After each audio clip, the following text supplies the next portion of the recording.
The Otter Man of Frickley, a Forgotten Tale. In the mist-shrouded village of Frickley, nestled at the edge of the great marshlands, there exists an old legend rarely spoken of outside the dimly lit taverns and crumbling cottages. It is the tale of the Otter Man, a half-man, half-otter creature who, according to villagers, roamed the wetlands in the year 1009. His story is one of loneliness, tragedy, and the haunting pull of nature's wild heart. The Otter Man was said to have been born from an unusual union.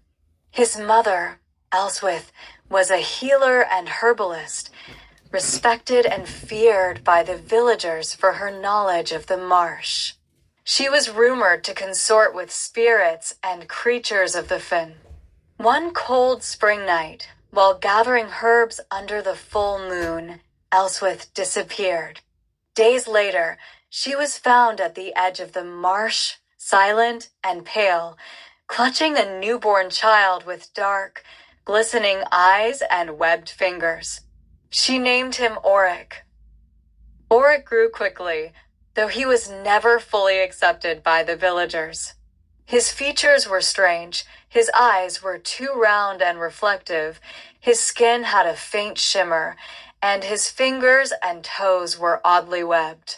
The village children taunted him, calling him Otter Boy. Elswith, protective and fierce, kept him close and taught him the ways of the marsh, how to read the patterns in the water, how to find safe passage, and how to respect the creatures that called it home. By his teenage years, Oric had grown lean and strong. He could swim faster than any man, dive for minutes without surfacing, and charm the marsh creatures with a whistle. Yet his heart was heavy with loneliness. No girl would look upon him with kindness, no friend would sit at his fire. The villagers saw him as a spirit, neither man nor beast, and kept their distance. Then came the great flood of 1009. That spring, the rains fell without mercy. The rivers swelled, and the marshlands swallowed the fields and paths. Villagers, desperate and afraid, turned to Elswith and Oric for help. Together, they guided boats through the floodwaters, rescued stranded animals, and delivered food to isolated homes. For a moment, Oric felt the warmth of belonging. But tragedy struck when a fever swept through the village, carried by the stagnant floodwaters. Elswith fell ill first. Though Oric searched the marsh for healing herbs and summoned every ounce of his knowledge, he could not save her. She died with his webbed hand in hers, whispering a final blessing. Alone and grief-stricken, Oric withdrew deeper into the marsh. Some say he walked into the waters, surrendering himself to the spirits of the fen. Others believe he transformed fully, shedding the last of his human skin to become a creature of the wild. Over time, stories spread of the Otter Man, a sleek figure glimpsed at twilight, his silhouette dancing across the water's surface, the flash of dark eyes watching from the reeds, the soft splash of a powerful tail. Some villagers claimed he saved drowning travelers, guiding them to shore with his strong arms.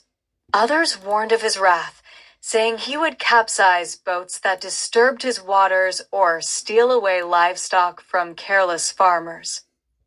By the time the next generation grew, the Otter Man had become a figure of folklore. Parents warned their children not to wander too close to the marsh at night, lest Oric pull them under. Lovers tossed flowers into the waters, hoping to appease his lonely heart. Fishermen swore they heard his mournful whistles echoing across the still ponds. Yet there were a few, even centuries later, who believed the Otter Man was no mere legend. In the 1400s, a monk traveling through Frickley recorded tales of a water spirit who aided lost pilgrims. In the 1700s, naturalists documented sightings of an unusually large otter with human-like eyes. Even in modern times, visitors to the marsh report strange occurrences: a handprint on the inside of a fogged window, the feeling of being watched from the water, the sudden appearance of perfectly stacked fish on a riverbank. What became of Auric is lost to time.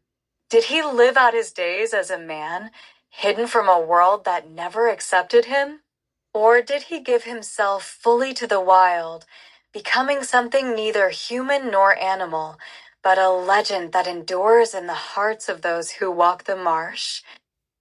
The Otter Man of Frickley remains a symbol of otherness and belonging, of the fine line between human and nature. His story speaks to anyone who has ever felt caught between two worlds, longing for connection, yet bound by what sets them apart.